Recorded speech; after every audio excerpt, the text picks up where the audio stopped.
오늘 밤 이곳은 대한민국 최대 그룹 중 하나인 승승그룹 회장 이승원 회장의 70번째 생일 파티가 열리는 자리입니다.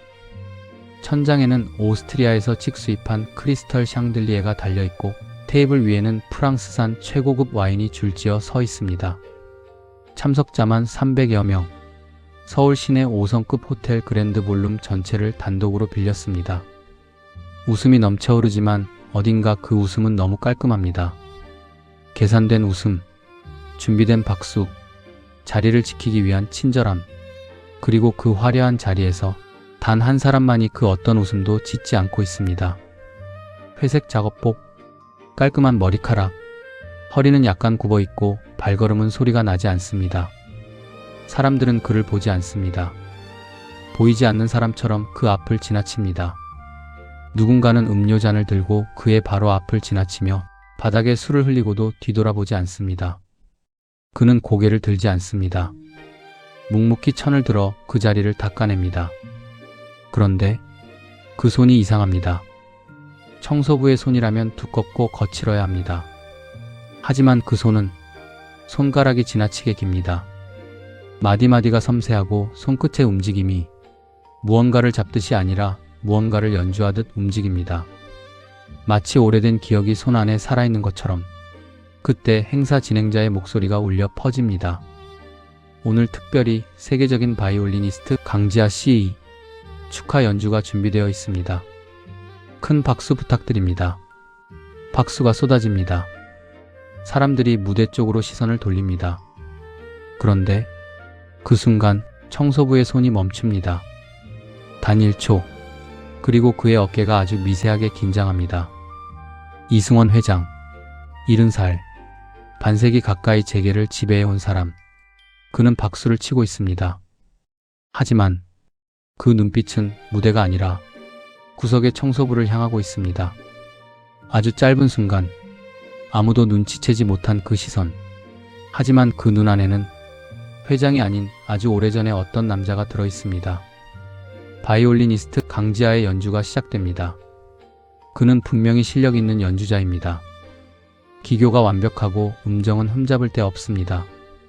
사람들은 감탄하며 와인잔을 내려놓습니다. 그런데 청소부는 그 연주 내내 움직이지 않습니다. 바닥을 닦던 천을 손에 쥔 채 그저 앉아 있습니다. 귀를 기울이는 것처럼도 아닙니다. 그냥 멈춰 있습니다. 마치 오래 잊었던 언어를 다시 듣는 사람처럼. 연주가 끝나고 연회장이 박수로 가득 찹니다. 브라보. 정말 훌륭했습니다. 누군가가 회장님을 향해 말합니다. 회장님, 오늘 정말 최고의 파티 아닙니까? 이런 자리에서 이런 연주라니 너무 좋습니다. 회장님은 웃으며 고개를 끄덕입니다. 하지만 그 웃음이 조금 너무 빨리 지워집니다. 그때 취기가 오른 중년 남성 한 명이 농담 삼아 말합니다. 오늘 분위기 아주 좋은데 앙코르 한 곡 없습니까? 아이고, 저 청소부 아저씨도 한 곡 하시지? 웃음이 터집니다. 사람들이 킥킥거립니다. 그저 술기운에 던진 말이었습니다. 그런데 청소부가 고개를 듭니다. 처음으로 그의 얼굴이 드러납니다. 60대 중반으로 보이는 남자. 깊게 패인 주름. 하지만 그 눈은 놀랍도록 맑습니다. 그는 천천히 아주 조용한 목소리로 말합니다. 제가 해도 되겠습니까? 사람들이 멈춥니다. 웃음기가 사라집니다. 서로 눈치를 봅니다.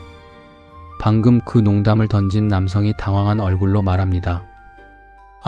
그건 그냥 농담으로. 누군가는 작은 목소리로 말합니다. 저 사람 지금 진지한 거야? 분위기가 어색하게 굳기 시작할 때 회장님이 말합니다. 하게 해보세요. 조용하지만 누구도 거스를 수 없는 목소리입니다. 사람들이 일제히 회장님을 바라봅니다. 회장님? 해보라고 했습니다. 왜 허락한 걸까요? 그 자리에 있던 누구도 이해하지 못했습니다. 하지만 회장님은 이미 알고 있었습니다. 그 목소리를, 그 눈빛을, 그 손을. 연주가 끝났습니다. 연회장은 박수가 나오지 않습니다. 누가 먼저 박수를 쳐야 하는지 모르는 게 아닙니다. 모두가 그 여운 안에 잠겨 있는 겁니다. 청소부는 조용히 화를 내리고 바이올린을 제자리에 내려놓습니다. 그리고 고개를 숙이려는 순간 이승원 회장이 자리에서 일어납니다. 잠깐, 그 한마디에 연회장이 다시 긴장합니다. 회장님이 천천히 걸어옵니다. 한 걸음 한 걸음 수백 명이 지켜보는 가운데 그리고 청소부 앞에 섭니다. 떨리는 목소리로 말합니다. 너 누구냐? 청소부는 아무 말도 하지 않습니다. 회장님이 다시 묻습니다. 이번엔 더 낮게, 더 떨리게. 내가 아는 사람이냐? 그리고 청소부가 천천히 고개를 듭니다. 그 눈빛에는 분노도 원망도 없습니다. 그냥 오래된 시간이 담겨 있습니다. 그는 조용히 말합니다. 오랜만입니다. 회장님, 그 목소리, 그 눈빛, 그 억양. 이승원 회장은 그 자리에서 굳어버립니다. 민준아, 사람들은 모릅니다. 이 두 사람 사이에 무슨 일이 있었는지. 하지만 지금 이 자리에서 두 사람만은 알고 있습니다. 35년 전 이승원은 아직 회장이 아니었습니다. 35살의 야심 있는 젊은 기업인, 그리고 박민주는 22살의 천재 바이올리니스트였습니다. 이승원은 그 아이를 발견했습니다. 지방의 작은 음악회에서 낡은 바이올린을 들고 연주하는 그 소년을, 그 연주를 듣는 순간 이승원은 알았습니다. 이 아이는 세상을 흔들 수 있다고. 이승원은 모든 것을 지원했습니다. 유럽 유학, 최고의 스승, 최고의 악기. 박민주는 빠르게 성장했습니다. 국제 콩쿠르에서 우승하고 세계 무대에 섰습니다. 그리고 그를 키운 사람, 이승원의 이름도 함께 알려졌습니다. 그런데 박민준이 27살이 되던 해 이승원 앞에 위기가 찾아왔습니다. 회사가 흔들렸습니다. 거대한 사업 실패, 부채, 소송, 배신. 그 위기를 넘기기 위해 이승원은 누군가의 손을 빌려야 했습니다. 그 누군가는 박민준의 음악적 명성과 네트워크가 필요했습니다. 이승원은 박민준에게 말했습니다. 민준아, 내가 너를 키웠다. 이제 내가 나를 도와야 할 때가 됐다. 박민준은 거절했습니다. 형, 그건 음악으로 할 수 없는 일이에요. 저는 그 자리에 서면 안 됩니다. 이승원은 설득했습니다. 간청했습니다. 그리고 결국 협박했습니다. 내가 거절하면 내가 내 음악 인생을 끝낼 수 있다. 이 업계가 얼마나 좁은지 알잖아. 박민준은 그 자리를 나왔습니다. 그리고 다음날 그는 사라졌습니다. 연주 무대에서, 음악 업계에서, 그리고 이승원의 삶에서. 나중에 들려온 소식은 박민준이 교통사고를 당했다는 것이었습니다. 이승원은 조용히 처리했습니다. 사고 경위도 행방도 아무것도 알리지 않았습니다. 그렇게 박민준은 세상에서 지워졌습니다. 하지만 그는 죽지 않았습니다. 살아있었습니다. 20년 동안 다른 이름으로, 다른 삶으로 바이올린을 손에서 내려놓은 채 연회장은 숨소리조차 들리지 않습니다. 이승원 회장은 한 걸음을 때려다 멈춥니다. 또 한 걸음, 또 멈춤. 그리고 그 자리에서 무릎을 꿇습니다. 수백 명이 지켜보는 앞에서 대한민국 최대 그룹의 회장이 청소부 앞에 무릎을 꿇었습니다. 민준아, 목소리가 떨립니다. 살아있었구나. 박민준은 아무 말도 하지 않습니다. 이승원이 고개를 숙인 채 말을 잇습니다. 내가 내 인생을 망쳤다. 그걸 알고 있었지만 외면했다. 두려웠다. 내가 살아있다는 걸 알게 되면 내가 한 짓을 마주해야 하니까. 그 눈물을 사람들은 처음 봅니다. 살면서 단 한 번도 남 앞에서 약한 모습을 보이지 않던 그 사람이 지금 바닥에 무릎을 꿇고 울고 있습니다. 박민준은 그 모습을 한참 바라봅니다. 그리고 천천히 입을 엽니다. 회장님, 저는 이미 다 놓았습니다. 원망도요, 분노도요, 되찾고 싶은 것도요. 20년이 지나는 동안 저는 깨달았습니다. 바이올린이 없어도 살 수 있다는 걸.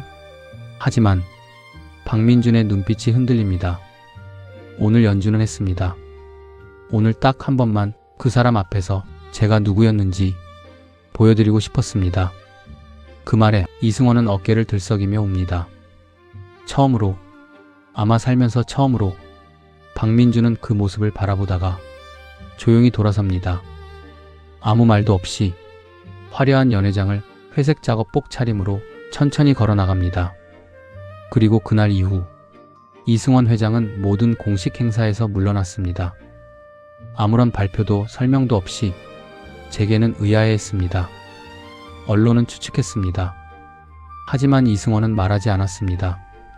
그는 오래된 파일 하나를 꺼냈습니다. 서랍 깊숙이 20년간 묻어뒀던 박민준의 이름이 적힌 파일. 그 안에는 한 번도 보내지 못한 편지가 한 장 있었습니다. 저는 이 이야기를 처음 들었을 때 한참 동안 아무 말도 할 수가 없었습니다. 박민준이 불쌍해서가 아닙니다.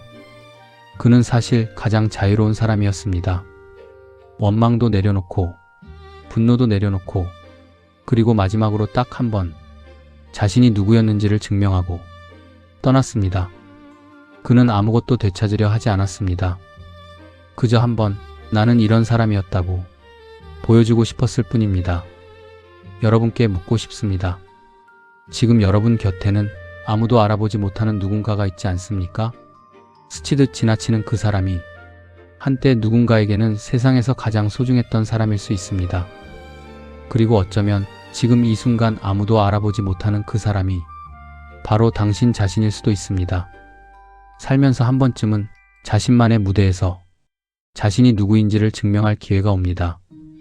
그 순간 두려워 마십시오. 박민준처럼 당신도 그 활을 들 수 있습니다. 당신 안에도 내려놓은 바이올린이 있을 테니까요.